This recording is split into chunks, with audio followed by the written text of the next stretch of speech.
ако е Бог творец на се што постои во сите димензии на постоењето, тогаш дали е Бог творец на злото? Дали злото има свој корен, свој почеток, свој извориште во самиот творец? Видете, оваа тема, темата за доброто и злото, е тема која го обременувала човековиот ум со илјадници години и во однос на ова прашање имаме многу ставови, размислувања, разбирате? Многу ставови размислувања. Но на ова предавање ние ќе говориме за тоа што Божјото откровение ни сведочи за доброто и злото. Не разбирате? Не материалистичката филозофија, не хиндуистичката филозофија, не зороастризмот и така натаму и манихејството, не знам таму што се сите тие религиозни филозофски движења што биле пред нас или денеска New Age или разни, како да кажам, современи некои филозофски и така натаму размислувања. Значи, видите, денеска во светот, како што реков, постојат многу одговори, многу размислувања, многу ставови, многу предпоставки за тоа што е добро, што е зло, многу филозофски и религиозни системи кои се занимаваат со овој проблем. Но според мене, значи, а јас сум христијанин, се декларирам како христијанин, според мене, најдобро, најточно, најсуштински, овој проблем ни откриет во Божјото откровение. Јас имав можност, такво беше моето образование, да се запознавам и со ставовите на разни филозофски, идеолошки, религиозни ставови за тоа што е добро, што е зло, но искрено да ви кажам, не бев задоволен. Затоа што, видите, гледано генерално, вака стојат работите. Дека доброто и злото се две состојби на екзистенција кои се комплементарни, кои се надополнуваат и не може без доброто и без злото. Дека доброто и злото се две сили, движења, состојби кои го придвижуваат целиот свет во некаков процес на активност и така натаму и така, како една внатрешна агонија, борба. И седа таа внатрешна агонија, борба го придвижува човештвото во некакво движење, напредок, прогрес и така натаму. Но јас тоа не го прифаќам. И кога не учеа во школа, конкретно низ марксизмот, дека тоа е некаде така, тие две диалектички спротивставености на различити аспекти, и дека тоа го потикнува општеството да оди во некакво усовршување, во некаков свој прогрес и така натаму, за мене беше тоа неприфатливо. Зошто? Затоа што за мене е неприфатливо да се чини некому зло и преку тоа зло да се дојде до прогрес. За мене е неприфатливо, како што вели самиот Достоевски, среќата на овој свет да треба да се плати со една невина детска солза. Тогаш е неприфатливо. Не може, како што вели нашиот народ, не може да очекувам на некого да му се стемне, за некој да му се раздели. Тоа не е христијански пристап. Тоа е како да кажам, еден пристап на прашума.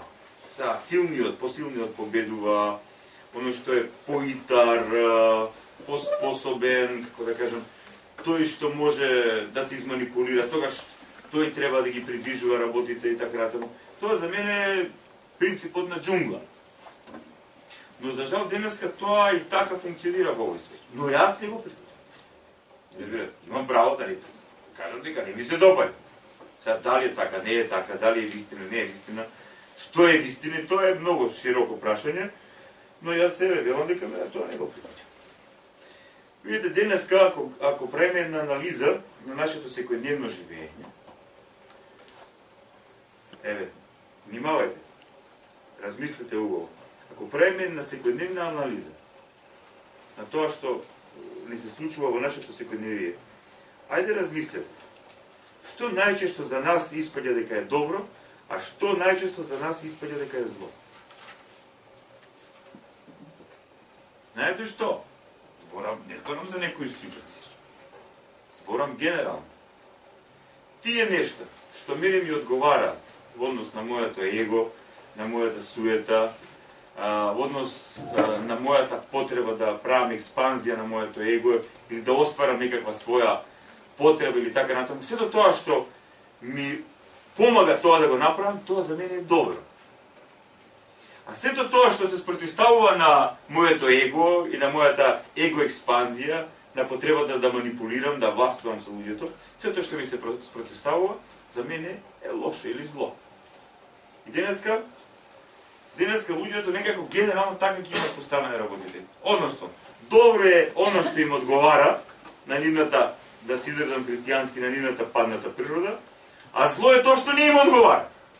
И внимавајте, многу често нешто што е навистина од Бога откриено како добро, тие го прават зло, а тоа што од Бога откриено како зло, тие го прават добро, затоа што им одговара. И денеска ние се соочуваме, не денеска, ние одамна се соочуваме со тој етички релативизам. Односно ги поставуваме нештата така како што нас не одговара. Односно на кого му одговара? На нас. Кој тоа во нас? И тоа е многу скуско прашање. Повели.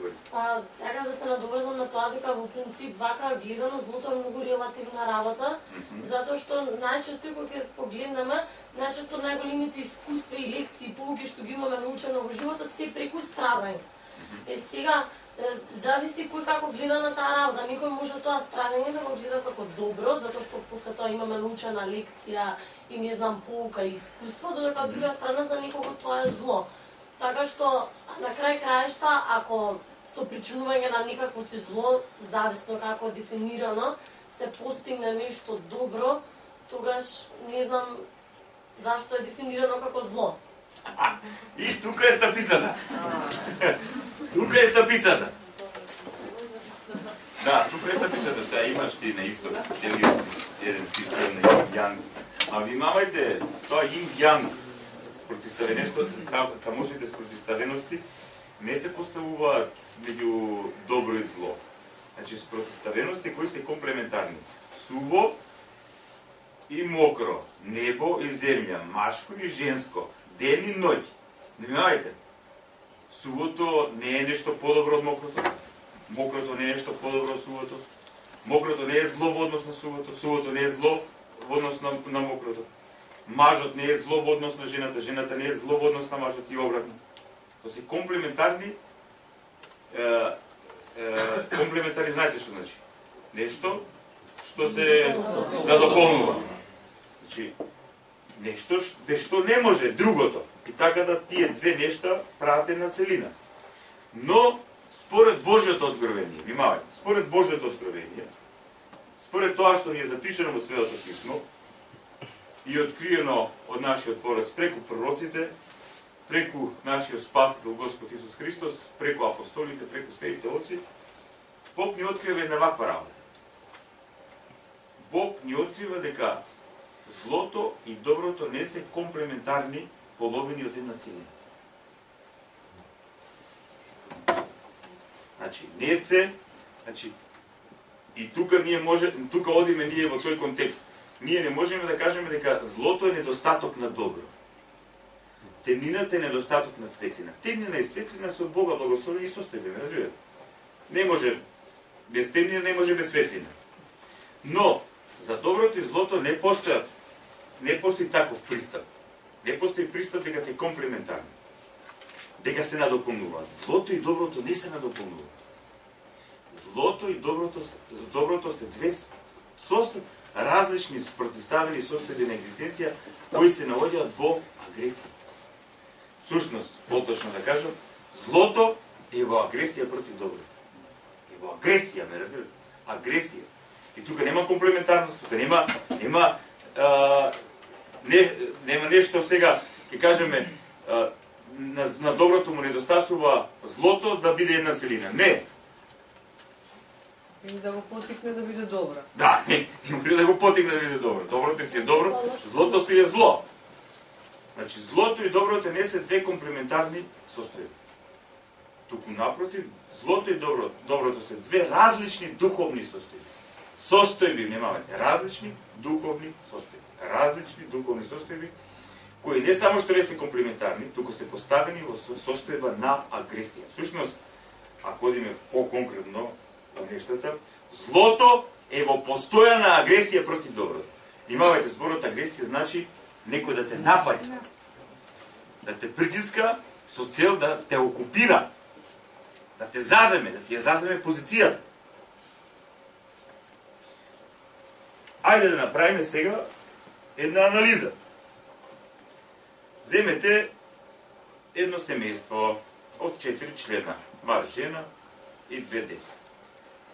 И сега замислете си ваква состојба. Во мажот и жената и во децата да нема никакво зло. Да се добри. Сега, што се подразбира по добро? Значи, да немаат никаква потреба да бидат во некаква агресија еден против друг или самите против себе. Разбирате, нема агресија, нема желба за окупација. Значи, кај нив. И помеѓу нив, и внатре во нив. Во каква состојба ќе биде тоа семејство? Во хармонично. Во хармонична состојба. Они ќе бидат, како да кажам, они ќе бидат во состојба на, ајде да го употребам тој збор, растеретеност, отвореност, во природност. Разбирате, во природност.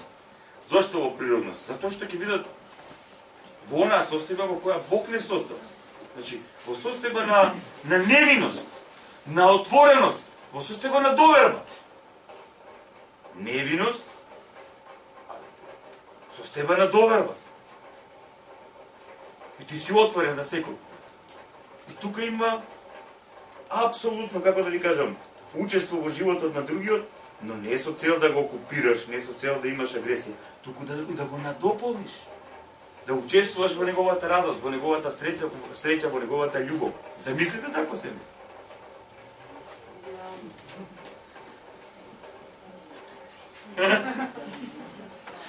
Замислете такво општество. Нешто тешко да пише. Сега, во тоа семејство, еден од член, например, не е битно, нема да лоцираме кој ќе биде тој. Еден од тоа семејство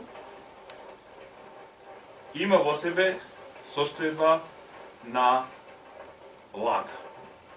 Сака да лаже. Сака да лаже. Сака да лаже.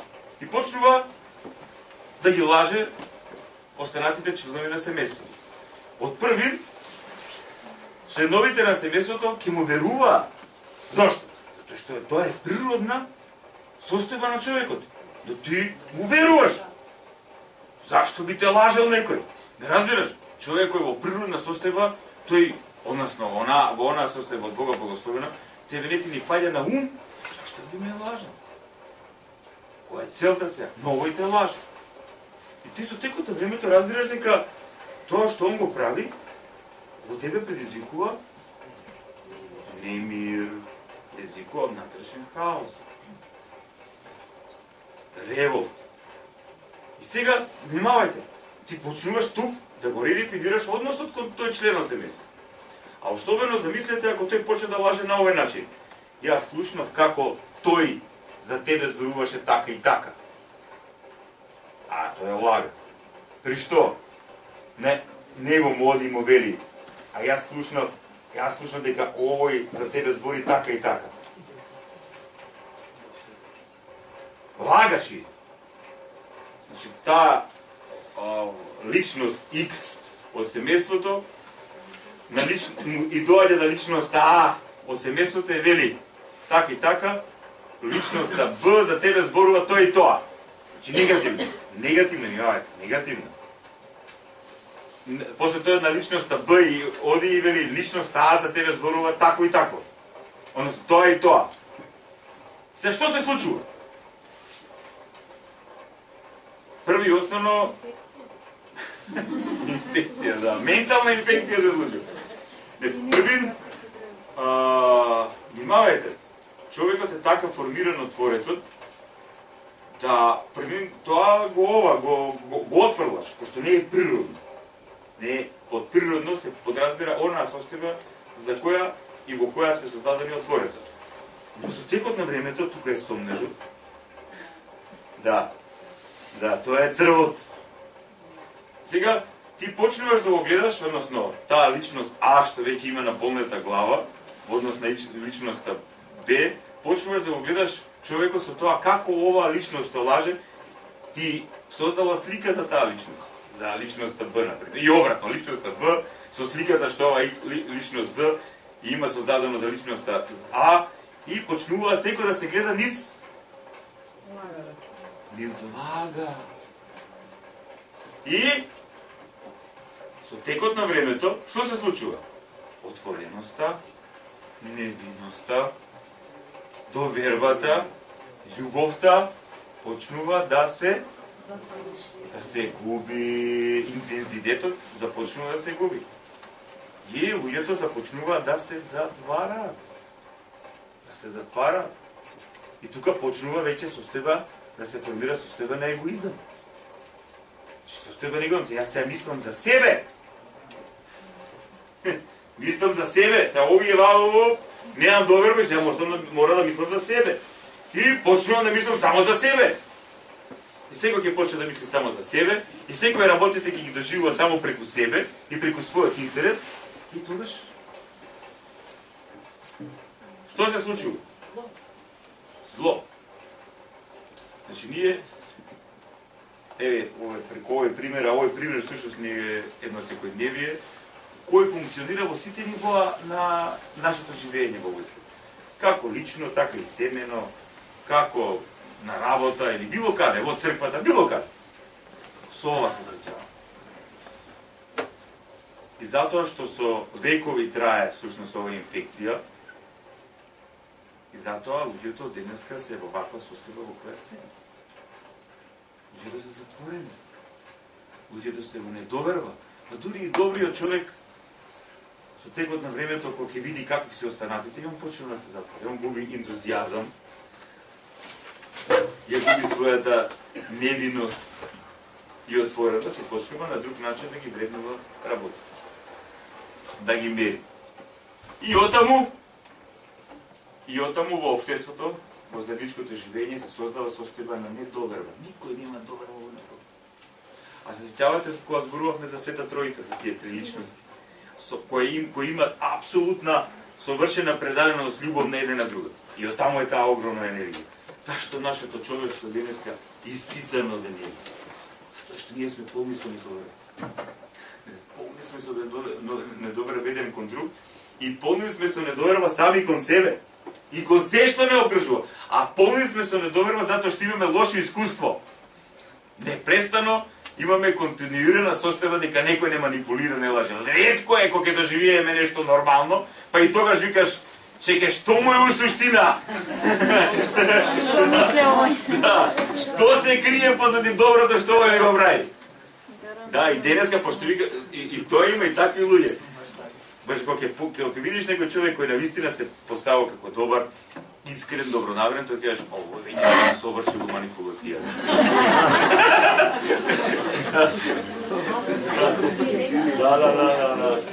Да.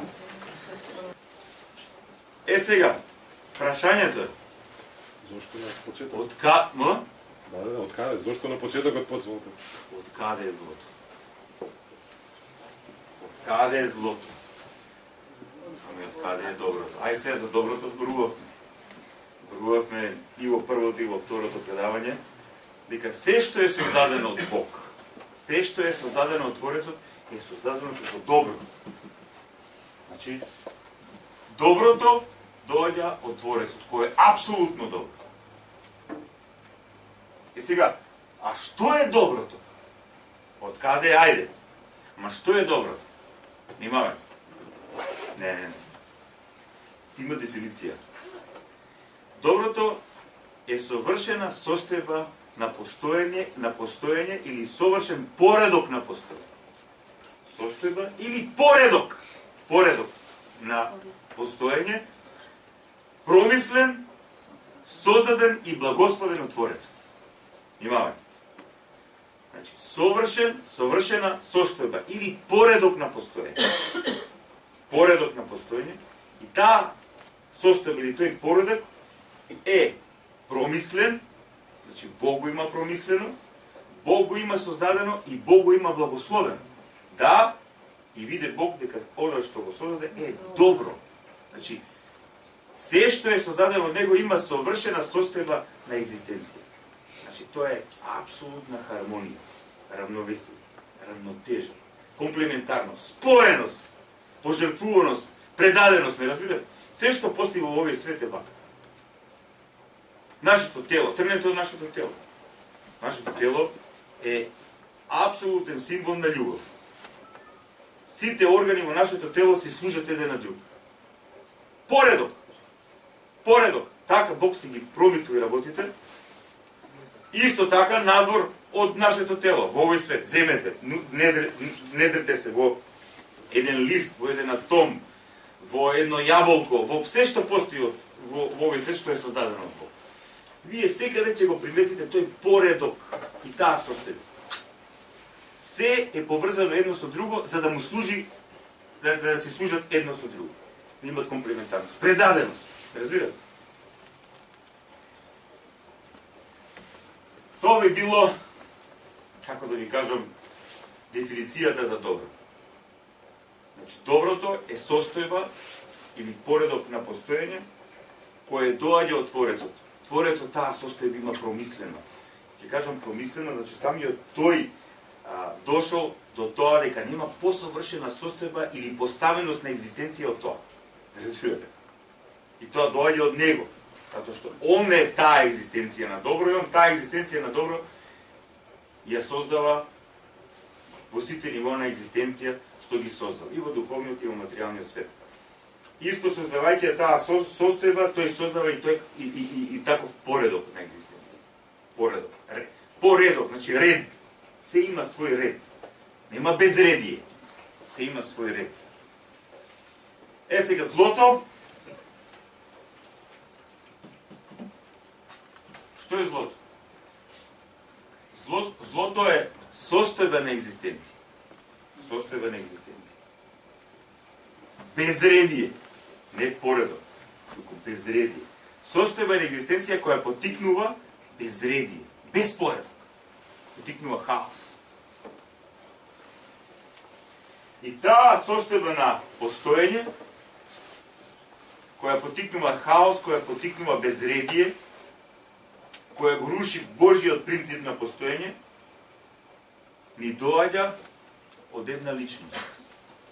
Ова е многу клучен момент. Ни доаѓа од личност.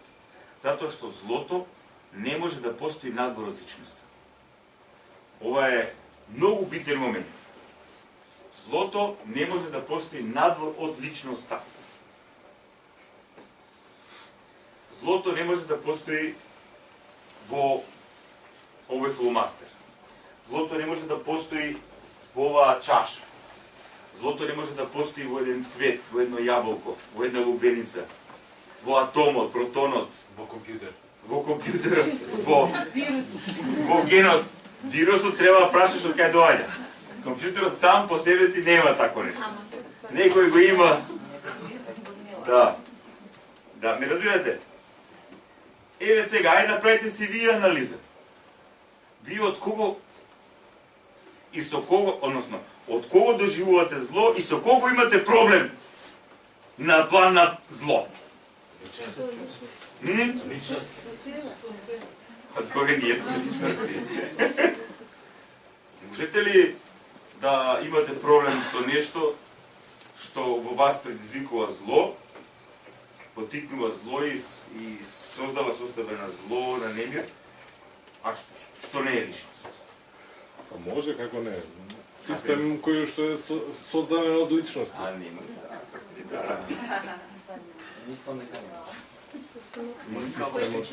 Каков систем е, например, системот? Системот е, тоа е се производ на личност.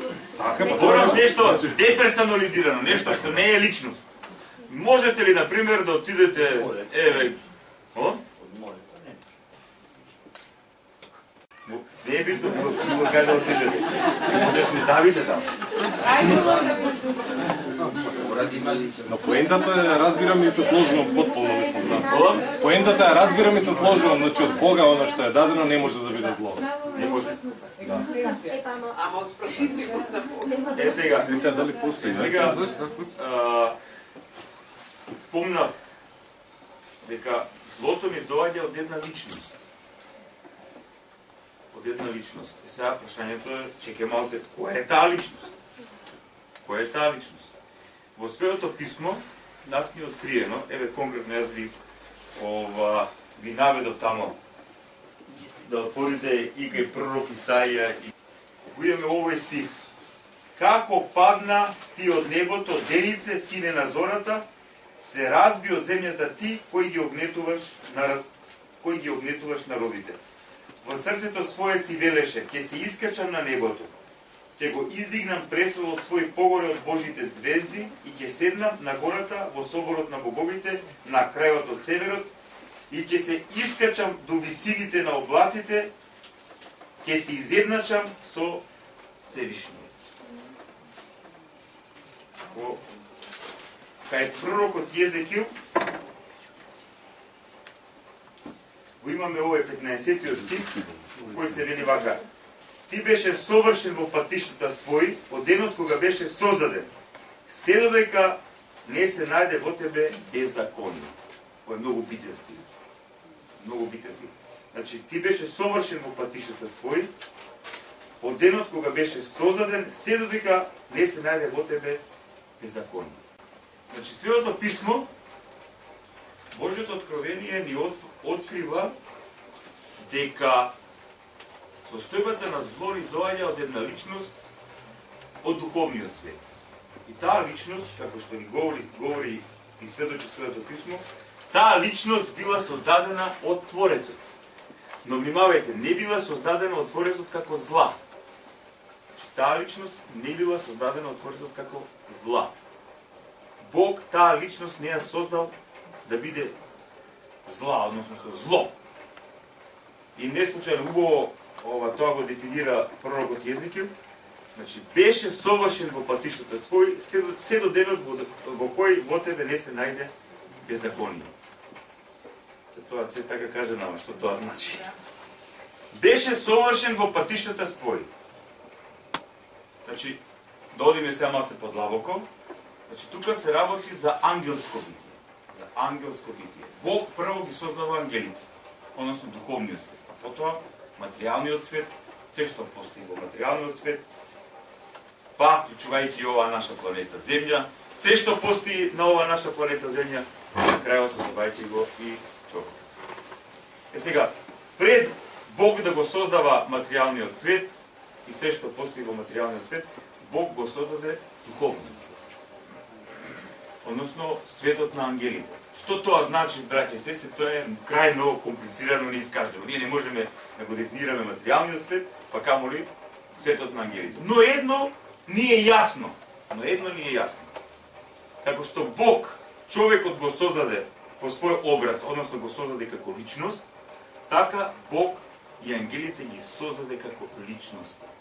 Внимавајте, сега фокусирајте се на зборот личност. Сеќавате, го говоревме тоа и на минатото предавање, дека да бидеш личност е нешто што е најблагословено и најрадосно и живото исполнето во овој свет, но во исто време и најголема одговорност и проклетство. Затоа и некои се плашат од тоа, да бидат личности. Да бидеш личност, тоа значи да бидеш јас. Не во егоистичен смисла на зборот. Его тоа значи јас сум, ама ние денеска го дефинираме во еден негативен контекст. Значи личност тоа значи да бидеш идентитет. Да ти се даде да бидеш идентитет. Кога на некого му се дава идентитет, нему му се дава и интегритет. Не разбирате? Идентитет и интегритет. Значи, он си има свој простор на пројава. Значи, јас сум идентитет, при што јас имам простор, кај што својот идентитет го пројавувам Тоа е интегритет. Сестра Марија има свој идентитет. Има и свој интегритет. Доколку некој сака да направи агресија врз нејзиниот идентитет или интегритет, таа ќе се побуни. Или нема се. Значи, момент на спознавање. Имало разни моменти. Имало разни моменти во мојот живот. Значи, оние кои живее со Бог во себе, ги спознаа овие. Јас сум живеела различно. Не, тоа е многу комплицирано. Зборуваме поедноставно. Вака сега, Марија. Завршува предавањето. И сега ние заклучуваме тука, консензуално, дека ти од денес, по крајот на ово предавање, до Велиден ќе останеш во оваа просторија. Без, се разбира, тебе да те прашаме дали се согласува за тоа. Значи, не те прашуваме. И велиме, ти ќе останеш тука. Не може така. Ovo je naša koja je celta. Не, ние само ти кажуваме дека ќе останеш. А одлуката е веќе донесена. Да, одлуката е веќе донесена, ние не ти кажуваме никако за. Ти ќе останеш тука. Ние решаваме, ние решаваме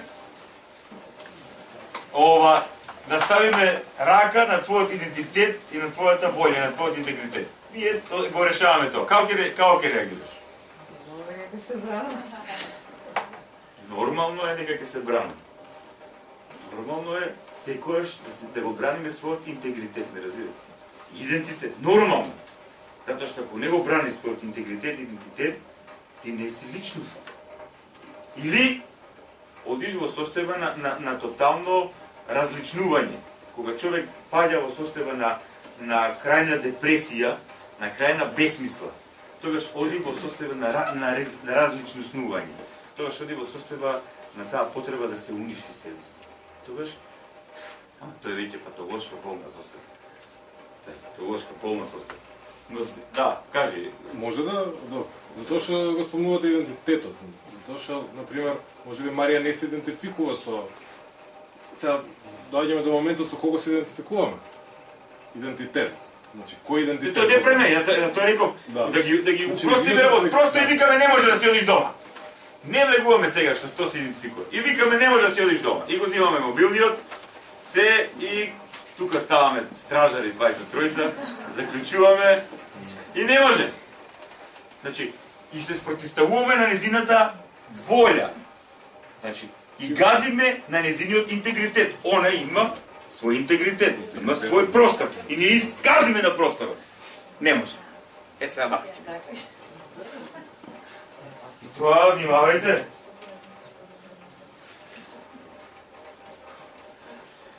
Значи, зошто Бог, зошто Творецот создава личност? Кога зборувавме тоа минатиот. Затоа што само личноста, само битие кој има идентитет и интегритет, има свесност за вечност и совршенство. Има свесност за вечност и совршенство.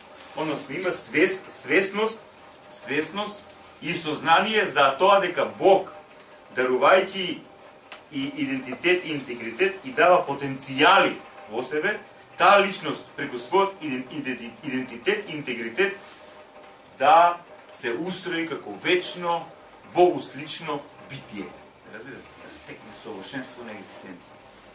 Пошто ти ако немаш идентитет, како? Кој ќе работи?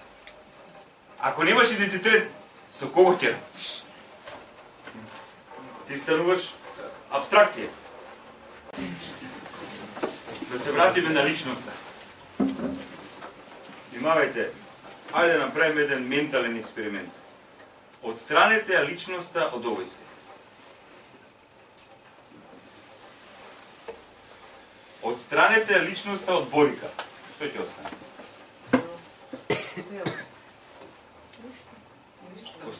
Отстранете ја личноста од Марија. Отстранете ја личноста од братот Александар. Машина. Ништо. Значи, тајната на постоењето во сите димензии, и во духовниот и во материјалниот свет, и врвот на постоењето е личност. Личност. Значи, битие со свој идентитет и со свој интегритет и со потенцијал од Бога даден и благословен за остварување на вечна состојба на екзистенција која е Богу слична состојба на екзистенција. Да постоиш налик на Бог. Не може како Него, затоа што не е вечно битие, безпочетно. Значи Бог не повикува за една многу сериозна состојба на екзистенција. А за да таа состојба на екзистенција ја оствариме, треба да видиме личности кои имаме интегритет и ќе сакаме тие потенцијали да ги насочиме во тој правец. Сега се поставува прашањето. Зошто Бог веднаш не создал таква личност? Не може да ви дам одговор. Никој не може да даде одговор. Но од друга страна, внимавајте. Просто јас, кога сум размислувал за оваа проблематика, дали може тоа да се направи? Од каде ќе знам јас, ако Бог ми даде можност да бидам такво битие, од каде ја ќе знам дека тој совршенство? Со што ќе споредам? Не разбирате? Има многу прашања, имајте, многу прашања се отварат. Животот на личноста е крајно комплексно прашање. Но тоа е прашањето на овој свет. Тоа е прашањето на сите нивоа на екзистенција. Ние не би имале проблеми доколку не би биле личности. Но од друга страна, не би имале постоење дури и ваков порив и осет ако не сме личности. Затоа Бог повели го се. Да прашам, например, Адам и Ева, пред да каснато тоа гошето, пред да го разпознат што е добро, што е зло, дали тие биле личности? Само за споредба. Кој не биле? Ама не знаеле, например, дека се гори, не знаеле што е зло. Чекай, ќе дојдеме ние до тоа, полека малку. Ќе дојдеме, тоа е она што се случува со Адам и Ева е последица од ова зашто сега ние во моментот зборуваме. Тоа е последица. Кажи го. Значи да една дисекција на личноста. Може ли? Дали не мислев од вас, дали личноста е она што традиционално го говорат нели психолозите или Се зависи која школа. Добре, ева сега на пример, нели трите различни егоити, алтер его или па еве сега да во овој контекст егото нели умот и душата во овој црковен контекст. Тоа е полека малку. После ќе ги конкретизираме. Се годиме само на личноста, не случајно. Затоа сакам да знам дали личноста е само душата или личноста е целиот комплекс. Ништо не спомнат. Не, затоа што го спомнам, тоа веќе одиме во комплицирање на мислата. Добро. Да. Значи, овде одам во поедноставување, а понатома ќе одиме во комплицирање. Затоа што сега ако почнам да ги комплицирам нештата, тек тогаш ќе се заглавиме. Значи, јас ги поедноставувам, односно ги фокусирам за да вие полесно тоа го разберете. Значи, интегритетот на личноста, ништо се пројавува, тоа е веќе друго прашање. Да, тоа е веќе друго прашање. Значи, интегритетот, кажи го нека. Да се надоврзам на претходното прашање за Адам и Ева, значи они биле личности, меѓутоа нели биле посовршени личности, затоа што било постојано на друга екзистенција, друго постоење. Меѓутоа зошто и Бог во какво совршенство биле они, дали они имале потреба од постигнување на некое дополнително совршенство или они веќе биле во таа совршена состојба во која што ние треба да дојдеме? Они биле во таа совршена состојба, но они не биле совршени. А зашто? Па сега тоа е, кога ќе дојдеме до тоа прашање. Кога ќе дојдеме прво ова. Пошто причината за тоа, за она што се случува со нив е ова што сега зборуваме. Значи Бог во духовниот свет, во ангелскиот свет создава духовни битија, создава битија кои ние ги нарекуваме ангели, тоа е грчки, или мелеки. Значи духовни битија кои соучествуваат во тоа тајна на постоењето. И тие духовни битија биле според својот процес на усовршување на различен степен. Има духовни битија кои се ангелски духовни битија кои се поблиску до Творецот и духовни битија кои се, како да кажам, подалеко духовно од Творецот, во духовна смисла. Според степен на усовршување. Според степен на усовршување, да. Според степен на совршенство. Сега има различити размислувања тука теолошки. Според потенцијал. Чекай, не. Има различити размислувања теолошки. Тука ова е простор, како да кажам, за теолошка дебата. Некои велат вака, дека Бог ангелите ги создал според нивното совршенство. Некои велат дека ангелите совршенството го достигнуваат според својот процес натрешен. И затоа Езекил вели беше совршен во патиштата своји. Беше совршен во патиштата своји. Значи он совршено се развивал. Совршено Бого се уподобувал на Бога.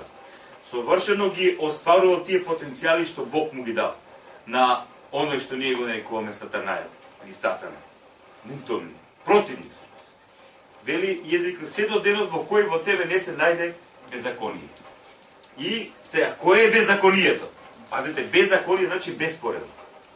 Беззаконие значи безпоредок. Значи, се до денот во кој во тебе не се најде безпоредокот, односно не започна безпоредокот.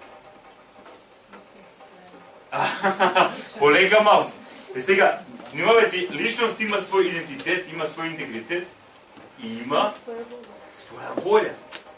Односно, слободно пројавување на својата волја. Значи, слободно пројавување и растење во тие потенцијали што Бог ти ги дава, или односно не му ги дава. Слободно, пошто ако немаш слободен пристап кон сето тоа и слободно растење, тогаш ти не си личност. И затоа има различити нивоа на совршенство. Овој бил еден од најсовршените. Бил херувим, како што ми кажува тамо пророкот Езекил, бил светлоносец.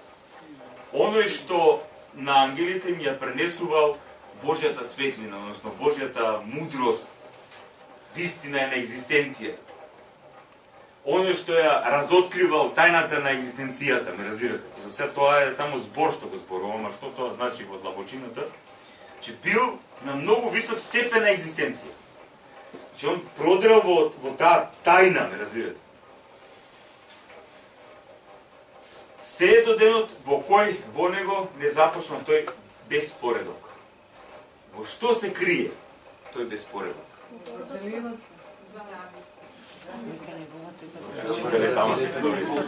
Да, кажува во пророкот Исаија, во желбата да се изедначи со Творецот. Но внимавајте, Творецот во ниеден момент не вели немој да бидете како мене. Он вели, јас за тоа сум ве создал. Јас за тоа сум ве создал да бидете слични на мене, да учествувате во моето совршенство. Но внимавајте што се случува кај него. Тој сака не во и со, туку над. Односно, кај пророкот Езекил е да се изедначи. Ама што тоа значи се? Прво и основно, колку и он да бил совршен во сејот тој процес на своето усовршување, тој е создадено битие. Разбирате, тој е создадено битие. А Бог е несоздадено, вечно битие. И само Бог може да го држи постоењето во постоење. Разбирате? Сите ние само може да учествуваме во она што Бог го создал. Ние не можеме да создаваме од ништо и тоа да го одржуваме. Не разбирате? Не може. Просто не е возможно. И сега што се случува? Како плод на тоа што тој бил личност, како плод на тоа што така и на тој начин се развива, во него се создава една состојба. Ние денеска го нарекуваме тоа за видливост, но во него се создала состојба на нељубовно споредување со другиот.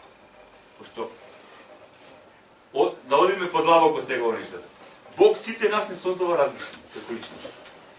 И видете сега, ние како различни, ние знаеме дека сме различни. Ама во Божиот принцип на постоење, внимавајте, во Божиот принцип на постоење, различноста се прифаќа во онаа смисла како што говорим на почетокот. Во дополнување еден на друг. Ние преку своите различности се надополнуваме еден на друг во дух на љубов. Значи, ние преку своите различности се надополнуваме еден со друг во дух на љубов. Јас, например, на еден план повеќе сум се усовршил, Борика на друг план, Александар на трет план, Даниела на четврт план, Љубица на пет план. И сега, во духот на љубов, еден со друг си помагаме во тој процес. Не разбирате? И сега јас кога гледам како Борика се усовршува, како она завлегува во тајната на постоењето и се повеќе и повеќе остварува светост, љубов, вечност, јас се радувам. Затоа што знам дека колку повеќе она ќе отиде таму, јас ќе примам од неа светлина. Се сеќавате на семејството, на почетокот на предавањето. Значи, тоа е една комплементарност, едно крајно, апсолутно љубовно споделување еден со друг. Во крајна состојба на крајно блаженство е љубов. Пошто во таа состојба, да разбирате, нема недоверба, нема сомнеш, нема гард, отвореност, замислете. Зашто тоа што едниот имал потреба да лаже, ако имало хармонија. Чека сега, не се враќа таму назад, кога се прати го предавањето. Сега одиме во тоа, од каде му е таа потреба. Сега, внимавајте, овој ангел, во еден момент, зошто и како, тоа никој не може да го искаже. Само ние детектираме и прифаќаме тоа што ни е откриено во Божјото откровение. Се сеќавате кога зборувавме за тие трансисториски вистини, запишани во Светото писмо. Ние ги прифаќаме тие со вера. Може ли ова да го провериме? Може би да имаме своји теолошки ставови, духовни искуства во однос на тоа, но тоа е Божјо откровение. Може и вака или онака да го разбираме, да продираме во тоа, но тоа е тоа. Бог тоа ни го открил. И ни открил дека овој ангел започнал нељубовно да се споредува со Бог. И затоа започнал Бог да го гледа однадвор. Кога ти ќе почнеш нељубовно да се споредуваш со некој друг, било кој од нас, ти веќе почнеш човекот да го гледаш од друг аспект. Например, ако гледам јас Борика како напредува и така натаму, и ако јас не се радувам на незиниот напред, јас почнам да ја гледам од друг аспект, од надвор. Се од надвор. Пошто, зашто од надвор? Затоа што излегувам надвор од процесот. Од семејството. Од процесот на усовршување. Е, ако сум во процесот на усовршување, кога ќе видам незиното совршенство, јас се радувам. Затоа што знам дека незината светлина ќе дојде кај мене. Незината љубов ќе дојде кај мене. А незината љубов ќе дојде после кај Александар. Ме разбира? И тоа е еден проток на енергија неискажлива. Суштина таа енергија ние нарекуваме љубов. И сега пазете што прави овој. Во еден момент тој излегува од процесот. И Бог го гледа како надвор од себе. Значи, јас, во дадениот контекст кога зборував за Борика, ја гледам тък надвор од себе, од процесот на совршување, викам, чеке малце. Значи, јас нељубовно се споредувам со тебе. Значи, нељубовно. И кога се споредуваш со некој нељубовно, во тебе се создава една состојба на што? Не, чекайте малце. На процес на надпревар. Но не во една позитивна смисла на Бога. Нема во надпревар. Значи ти се споредуваш со неа и почнеш да се надпреваруваш со неа. Односно сакаш да бидеш Не, сакаш да бидеш на нејзино место. На нејзино место. Сакаш да бидеш на нејзино место. И почнеш да мразиш. Се почнува во тебе да подеднеш. Цел процес.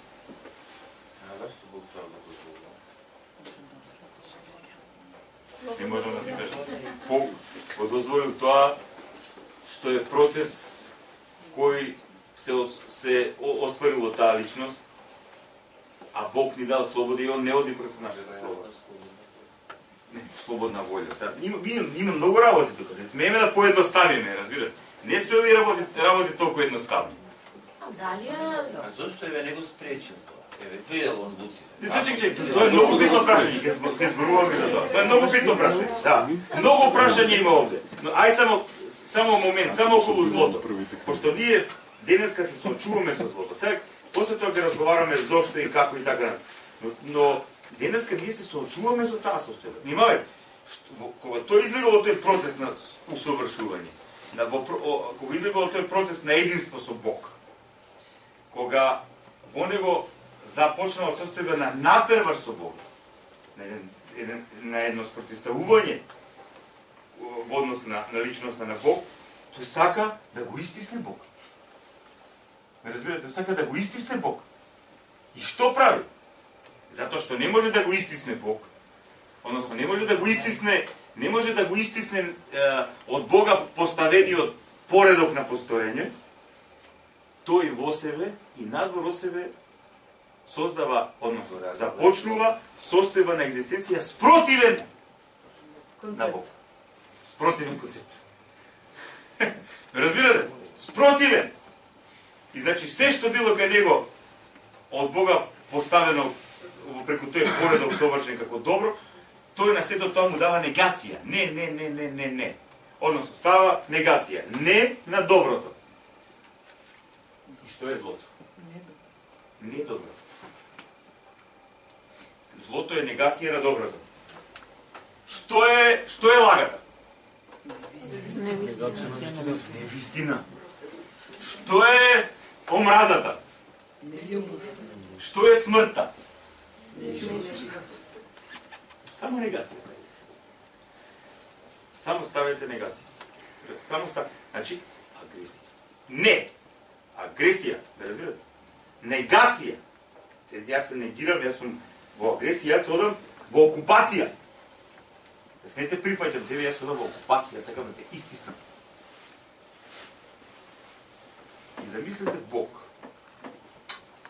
Твоето прашање. Да се каже, ха! О! И го исклучува од постоење. Добре, много.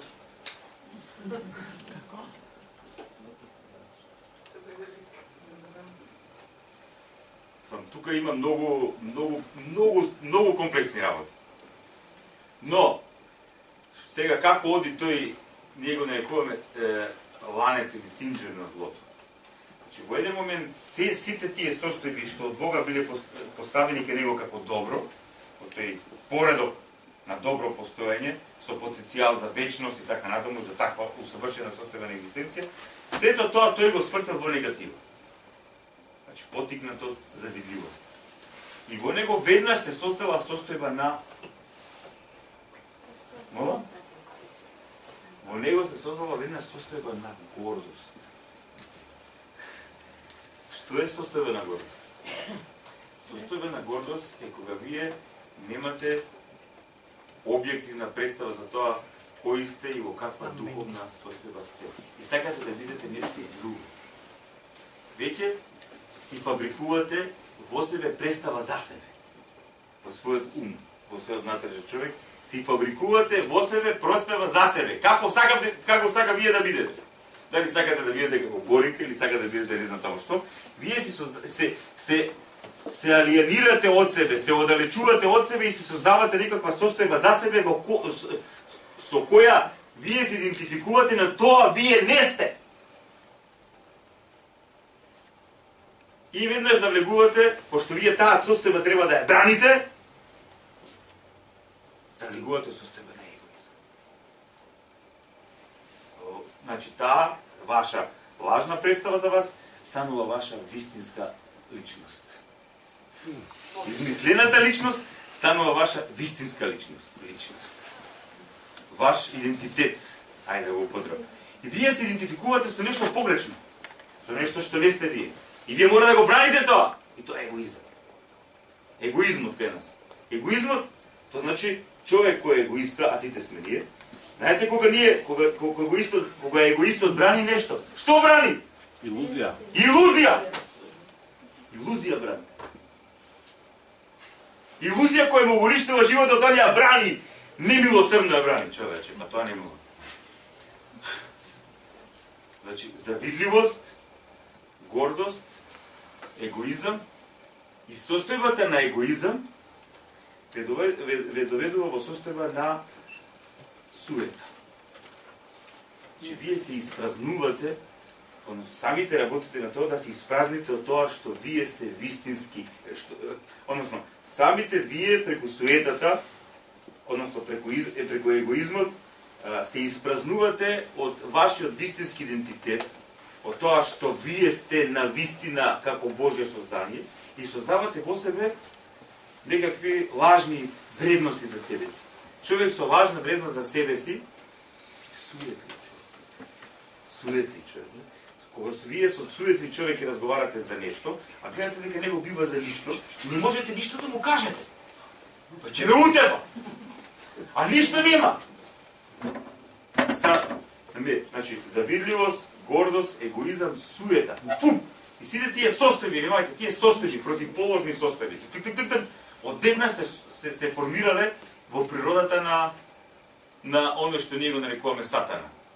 Сатана, значи, противник. Значи, оној кој што се спротивставува на принципот на постојање, благословен, промислен, создаден и благословен Творец. Хаос. Тоа прво се случува во него. Тој е синџир на злото. Разбирате?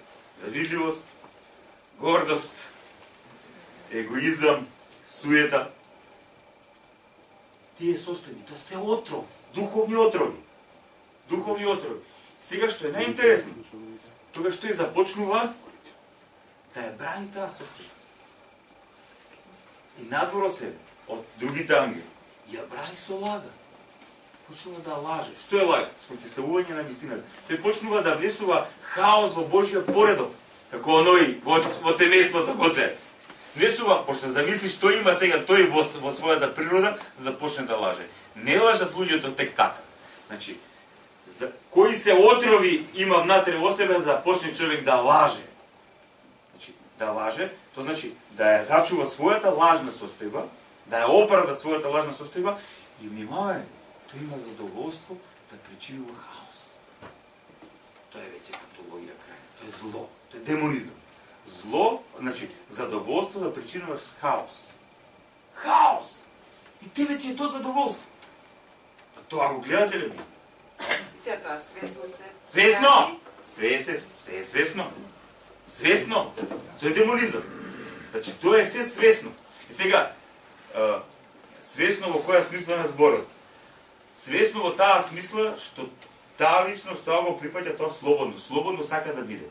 И сега, дали на човекот кој е во зло, може да се каже дека тој е во вистинска свесна состојба, тоа е знак прашање, тоа е друго нешто, но е свесен. Со намера. Тоа е и зашто Христос него го нарекува татко на лагата и човекоубиец од почеток. Татко на лагата, извор на лагата, тоа е Јовановото евангелие, 8 глава. Он вели, он е татко на лагата, извор на лагата. За да ја одбрани он таа своја болна состојба, за која верува дека е вистинска. Да, и он вели, и он вели, мојата состојба на постојање е подобра од Божјата. И он сега создава второ царство, втора состојба на владење. Во едната влада е Бог, а во оваа втората влада е тој. Не разбира се? И сега, полека, не брзете. И сега што се случува? Он вика, мојот принцип на постојање е посовршен од неговиот. А тоа е секојдневна лага во овој свет. Во овој свет секојдневно злото не вели. Тоа што вие го читате кај Бог вамо тамо, тоа не функционира, тоа не е успешно.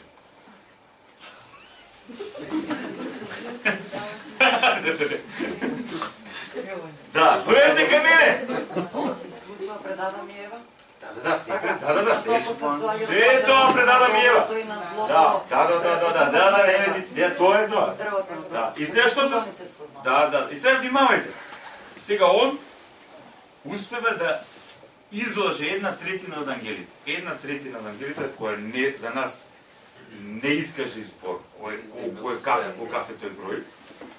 На која база ги излажи? На оваа база за која пренов, мојот принцип на екзистенција е посовршен од Божјиот. Пошто он е тој што ја пренесува, он е тој што ја пренесува Божјата светлина, односно Божјото знаење, Божјата вистина. И бил на висок степен. И сега и тој момент треба да го знаете. Кога тоа е исто и во човечкиот свет. Некој што е на висок степен, на позиција, политичка или духовна, кога ќе падне, неговото паѓање е страшно. И повлекува многу. Друго е кога ќе паднам јас, никој ништо, ме разбира. А замислите кога ќе падне, например, некој кој е на висока позиција. Или на висока духовна позиција. Еве, не е битно, еве, вие имате доверба некако во мене, јас паднам. А паднам во таа состојба што вие немате да го приметите. Во еден момент, јас таа позиција што си ја имам, се викам, што ке ми е Господ? Кој е Господ ќе му служи? Удрива народот тука, манипулира го, користи го. Не разбирате? Лажи ги, луѓето, се мислиш што... Се смеси. Па колку луѓе имат паднато така, знаете ли? Се, што јас Бог, одговорност пред Бог има? Одма, пошто вие внимавајте. Веднаш ние сакаме да бидеме богови. Најголемите тоталитарни лидери во овој свет се доживувале како богови. Еден Хитлер се доживувал како Бог, луѓе. Еден Наполеон се доживувал како Бог. Еден Сталин се доживувал како Бог. Кој може... Еве гледате, ај се ова па преко Сулейман. Сулейман е пак колку ова серија. Па колку толку нормален, еве, па може. Можеш ли ти да одиш проти неговиот збор? Главата ти летно е, гледаш. Сите политички системи. Тоа е тоа. Против. Јасно, позитивно нема демократија. Не, ке се... И сега, значи, ова е упростено, ќе одиме после тоа на второто предавање малце подолго. Че он успева да излаже 1/3 од ангелите, но во моментот кога ги лаже, тој ги инфицира со својата болест. Тој ги инфицира. Ги инфицира, затоа што замислете, јас, ако сум на позиција да властвувам со вас и вие имате доверба, јас ги инфицирам со мојата внатрешност, на ментален план. Така прават политичарите, тие негативните. Он те инфицира на ментален план, пошто ти не знаеш, ти му веруваш и он те инфицира. Он почнува да ти наметнува мисли, односно ти наметнува таков начин на мислење преку кој те контролира. Ти наметнува волјата и те контролира и те наведува во неговиот его систем. Сушност, ова сатаната ги навлекува во својот его систем. Тој его систем, или таа состојба на екзистенција надвор од Бог, е наречена ад. Тоа го нарекува народот така пеко. Внимавајте, ад доаѓа од грчкиот збор Хадес, не во грчка митолошка смисла на зборот. Хадес во грчка митолошка смисла на зборот има едно значење, во христијански има друго значење. Значи, тоа значи не виделина, тоа значи темнина. Таму кај што не е Бог. Таму кај што не е Бог. И се, значи, оној и 1/3 од ангелите создава состојба во Божјото царство, во Божјото владење, таму кај што не е Бог. Каква е таа состојба, тоа не можам да ви кажам. И дали може некој да ви каже? Дали може некој да ви каже, и тоа е знак прашање. Не може темнина и не се гледа. Може еден дел само, значи, Езекил 28 глава 17 стих. Кога вика дека и затоа јас се соборив на земјата. Чекај, полека. Е, сега вамо. Што значи тоа земјата? Се он имал пристап. Тоа е прашањето. Зошто Бог не го уништил сатаната? Затоа што Бог, ако го уништеше сатаната, се поставува веднаш прашање во однос на овие 2/3 од ангелите. Сатаната вели дека, односно овој што се побунил против Бога. Поедноставувам сега, поедноставувам. Овој вели дека неговиот принцип на екзистенција е посовршен од Божјиот. А овој го уништува. Значи овој има право.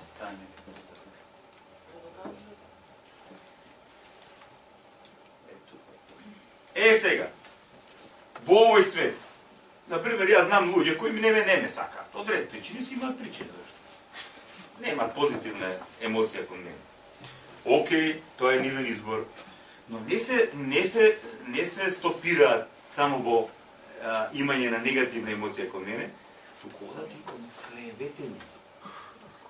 Клевети. Затоа, внимавајте се, како што овој го клевети Господ. Затоа неговото име ѓавол, на грчки значи клеветник. Сатана значи противник, оно што се противставува, а ѓавол значи клеветник. Во клевети. Значи зборуваш лага. Значи овој зборува лага за Бог. Разбираш? Создава лажна представа за Бог. И оттаму видите кога човештвото отпаднало од Бог за кратко време, многумина во овој свет си создале лажна представа за Бог. Он ги лаже со лажна представа за Бог, со лажно доживување на Бог. И луѓето забегуваат. Пошто кога имаш лажна представа за Бог, ти имаш лажна представа за тоа како треба да го насочиш својот живот. Кога имаш лажна представа за тоа кај треба да го насочиш својот живот, ти го промашува својот живот, своето постоење. Сега, затоа, кога Бог ги создава нашите прародители, тој им вика, од секое дрво може да јадете, односно може да се развивате на миријада начини во тој процес на екзистенција за кој сум ве повикал, треба да го расчистиме и ова. Значи, Адам и Ева биле во таа совршена состојба на екзистенција и поредок. Односно, биле во доброто. Самата нивна природа била добра. Самиот внатрешен поредок на нивното тело и душа бил добар. Разбирате? Самата нивна генетска структура била совршена. Нема ништо промашено. Се било онака како што Бог го промислил. Создал и благословил. Но, тие на план на личност биле во детска состојба. Во детска состојба. Не наедно, во детска состојба. Значи, и затоа Бог им вели, можете да јадете од дрвото на животот. Значи, вие треба сега полека да растете, затоа се сеќавате на кога зборевме за прва и втора книга Мојсеева. Бог го создаде човекот по свој образ и подобие. После тоа само образот се спомнува без подобието. Значи, подобието е нешто што треба човекот сам да го стекне. Да се Богу уподоби, да се Богу усличи. И тука треба, тоа е процесот на раст на личноста. Тука Бог не интервенира. Бог ти дава услови, и сега личноста треба. Тоа значи да го угодуваме на Бога, да гледаме да се согласиме, да го угодуваме, не знам како. Угодуваме се. Да. Угодуваме, ама не во она лицемерна состојба, да. И сега, и затоа Бог им дава заповед. Што се во таква состојба во каква се, и он им вели, од секое дрво може да јадете, освен од дрвото на спознанието на доброто и злото. Во тој ден кога ќе јадете, ќе умрете. Што е совет. Односно, што им вели? Јас со вас имам план. Со вас имам план. Јас знам зошто сум ве создал. Јас со вас имам план. Но, во тој план, од ова дрво, односно од овој избор, ќе абстинирате. Не за секогаш. Ако ги читаме ние отците на црквата, конкретно Тион Златоус, која говори за битие, толкување на Берешит или битие, прва книга Мојсеева и така натаму. Значи, Бог, преку јадењето на дрвото на животот, ги водел Адам и Ева во духовно зрење, во духовно усовршување, во нему уподобување, и кога имале духовна зрелост, тогаш тој ќе им ја открил и тајната, односно и проблемот со злото, но без опасност да бидат инфицирани од злото. Сваѓате ли се? Значи, треба човек да биде многу духовно зрел и уподобен во доброто. Они биле во доброто. Они насекаде било добро околу нив. И они самите биле по природа добри. Но самата нивна личност требало да се утврди во доброто. Адам и Ева биле создадени со потенцијална бесмртност. Тие самите биле бесмртни, ме разбирате? Бесмртни, со потенцијална бесмртност, подарена од Господ, за да преку тој процес на духовно растење и уподобување, таа потенцијална бесмртност ја остварат во остварена бесмртност. Ме разбирате? Во утврдена бесмртност. Бесмртност која не може да ти се земе. А сега они, што прават? Имаат потенцијална бесмртност. Они се бесмртни, ако останале во рајот, ќе биле бесмртни. Но нивната бесмртност не е реализирана бесмртност, потенцијална. И затоа што била потенцијална, они изгубиле бесмртност. Станале смртни. Разбирате? Но сепак дрвото за спознавање на злото постои. Постои, да. Постои. Постои. Затоа што Бог ја има, како да кажам, таа промисла за тајната на постојањето и ние не можеме некои нешта да ви кажам до крај да разграничиме. Отците на црквата велат, еве Свети Василий Велики вели дека дрвото на спознанието на доброто и злото е дрвото преку кој Адам и Ева ја вежбале својата волја, преку послушание.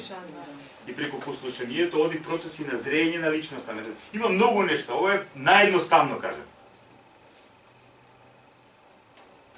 Сега, гледате злото како се појавило, како се проширило во духовниот свет и кога прво Ева, а потоа Адам, зимаат од дрвото на спознанието на доброто и злото, ама зимаат без Божи благослов, зимаат потикнати од злото, без духовна зрелост и подготвеност, злото навлегува во нив. Злото навлегува во нив како инфекција. Просто нивниот ментал, нивниот ум, нивната душа, нивниот натрешен човек за кратко време бил освоен од оној. Агресија. И не случајно, ова сатаната се символизира со змија. Како што змијата има два заба и кога се забијат забите, и отров ти пушта, така кога се забијат неговите духовни заби во вашиот ум, и он ви пушта отров. И што ви пушта настран? Ви пушта завидливост, ви пушта гордост, егоизам, суета, лага, потреба за деструкција, односно задоволство во чинење на деструкција, задоволство во чинење на уништување. И ние за кратко време гледаме што прави злото. Значи, кој зборуваше, не ми текнува, Адам и Ева не биле голи, биле облечени, Адам и Ева. Во што биле облечени? Биле облечени во светлина. Замислете нивната природа каква била без гревот. Замислете го нивниот однос еден кон друг како бил без гревот. Значи, комплементарност, апсолутна предаденост. А после гревот, мажак и женка со агресија. Па настанува срам, пошто на друг начин го гледаш комплементарниот од тебе. Го гледаш со очи на поход, со очи да го имаш како објект. Тоа сатаната денеска го има развиено во човештвото до крајни граници. И затоа нашата душа тежне, ми разбирате, за тој оној природен, благословен, љубовен, но тоа денеска Побрзо се развива негативното. Се развива. Затоа што за тоа доброто да се развие треба време. Треба време и треба созревање. Треба процес е тоа. И затоа внимавајте. Човек што ќе тргне по патот на доброто и што ќе започне да се утврдува во доброто, тој веќе има сила да се спротивставува на злото. Има сила прво да го разобличува злото, односно да го гледа. Значи за него зло нема да биде она што ќе му одговара или нема да му одговара. Значи духовно разбудениот и во добро утврдениот човек ги гледа што е зло и во себе и надвор од себе. Гледа што е зло. Односно го гледа отровот на оној што сака да го уништи нашето постоење. Веднаш го детектира отровот. И во себе, и надвор од себе, и во општеството, и во сите нивоа на постоење. И не само што го детектира отровот, има сила да го разобличи отровот, затоа што во него нема отров. Разбирате? Што вели нашиот народ? Само здрава рака може отров да држи. Ако ние имам рана, разбирате, отровот ќе влезе во раката. Ама ако ми е здрава раката, отров може да држи. А ако не ми е здрава, преку раната ќе пробие во телото. Значи, ако човек не е утврден во доброто, или не е колку толку свесен и со сознание што е добро, тогаш ти не може да му се спротивставаш на злото. Не можеш. А сега замислете ги тие луѓе што до тој степен духовно порастанале, што има таа духовна сила не само да го разобличува злото, туку и да го изгонува злото. Од односно да ги изгонуваат оние што нас не обседнуваат, разбирате, и што не прават робови. Тоа е тоа. И на крај кревите се разбира кој е оној кој во апсолутна смисла го победил и разобличи злото. Христос. Затоа кога човештвото отпаѓа од Бог, Бог не го уништува злото. Бог допушта злото да функционира така како што функционира.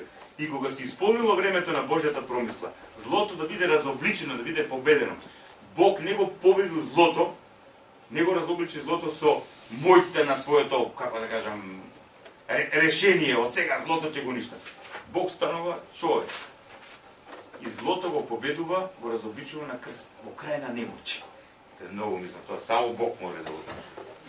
Во крај на немоќ. Злото го разобличува во крај на немоќ. И каже, еве сега, јас сум во крај на немоќ, удри на мене. Мислам, некако така изгледа. Не е рекол така, него злото вика, сега, со цела сила ќе удрам на него. Пошто гледам, и злото се разобличува. Тоа исто, некој ве клевети, ви говори вакви работи, вие трпеливо не му се спротивставуват. И во еден момент, он чека момент кога ќе идете у немој, и точно. Што? Оди во акција, значи он сака постепено да ве уништи. Прво ве уништува со тоа што има негативен однос кога вас, негативна емоција, негативна мисла, потоа ве уништува со клеветење. Ама кога не може и со клеветење, тогаш гледа да ве елиминира. И тогаш кога ќе тргне да ве елиминира, а вие сте во состојба на добро, тогаш злото се разобличува себе си, се маскира, се демаскира. И ако ве елиминира, ќе видите светци. Happy ending. Маченици. Како што биле многу мило. Ама злото е демаскирано. Злото се демаскирало себе си. Не е најсовршената состојба на постоење. Злото се покажа како состојба на постоење во која задоволството се гледа во уништување. Пазете, задоволство. Ако во доброто имаме задоволство од постоење и во творештво, во градење, во усовршување, во богоуподобување, во стекнување вечност, овде имаш задоволство поттикнато од уништување. Колку повеќе уништуваш, толку повеќе си задоволен. Тоа е перверзијата на злото. Перверзијата на злото е змијата која си ја јаде опашката самата на себе си. Злото нема логика. И тука одиме у тој момент, секојаш тоа го зборува. Не барајте логика во злото, нема. Нема, тоа нема. И затоа отите на црквата велат, злото не постои. Не постои, во каква смисла не постои? Постои само оно што е создадено од Бог. Тоа има битие, свое постоење. Злото е болест, не разбирате? Болест. Е болест. Да, како болеста настапува кога ќе излеземе од поредок на здравост и кога ќе се поврати организмот во поредок на здравост, болеста е нема. Така да злото делува во нас додека ние не воспоставиме поредок на добро во нас. Кога ќе воспоставиш поредок на добро, кај е злото? Еве, кога ние би можеле да постои нешто такво, во еден момент целото човештво да влезе во поредок на добро, кај да биде злото? Нема злото. А ќе влезе ли? После судот. Кога Христос повторно ќе дојде, кога ќе се случи судот, кога Господ ќе ни суди според тоа што сме направиле во овој свет, дали сме се утврдиле во доброто или во нешто друго, и тогаш оние кои што се утврдиле во доброто ќе влезат во таа вечна, добра состојба на екзистенција, таа Царство Божјо. Тајната на животот не може да се пренесе со збор. Тајната на постоењето, особено на вечното постоење, не може да се пренесе со збор. Дури јас, еве да кажеме, предпоставувајќи дека ја тоа сум го остварил, ја ти го кажам тебе тоа. За тебе тоа само збор. Вериш? Значи, секој мора да допатува до тоа, внатре. Разбирате, секој мора да допатува. Мора, тоа е тој внатрешен процес, внатрешен процес. Внатрешен процес на духовен живот. Тоа е тој духовен живот. Духовен живот е животот на личноста, на вашата личност. Да, познавање, будење, таа борба, тоа очистување, тоа зреење, уподобување во Божјата вистина, уподобување во доброто. И се разбира, Бескомпромисна борба со злото. Бескомпромисна. Секогаш кога се прави компромис со злото, знаете, плачете за тоа. Компромис. Сакате и ова, не може. Затоа Христос вели, не може на два господари да служите. Или Христос или на мамон. Не може на два. Не може на два господари. И видите, тоа не може да го разбере човек додека не живее духовен живот. Затоа што ќе почнете да живеете духовен живот, кога сваќате да се вратиме на почетокот. Нема комплементарност меѓу доброто и злото. Нема ова едно без друго не може. Нема компромис. Нема злото секогаш е во агресија, разбирате. Злото не ви дава мир. Да, те напаѓа. Не ви дава мир. Мир. Не може да имаш мир. Како ќе имаш мир? Ако злото однатре си го очистил, знаеш, колку толку си дошол до повисок степен така, тогаш оној те напаѓа од надвор. Да, преку другите. Тоа е ненормален свет. Овој луѓе ненормален свет. Крајно ненормален свет. Болен свет. Затоа што овој свет е се отидено во безпоредок, ви разбирате? Хаос, безпоредок. И сега полека. И не можете да воспоставите поредок. Зошто многумина велат? Зошто Христос не воспоставил царство свое. Так. Не може. Тој поредок треба да го почнеш тука прво да го следиш. И во тој поредок ќе влезат, во Царството Божие ќе влезат оние што веќе тој поредок го оствариле внатре во себе.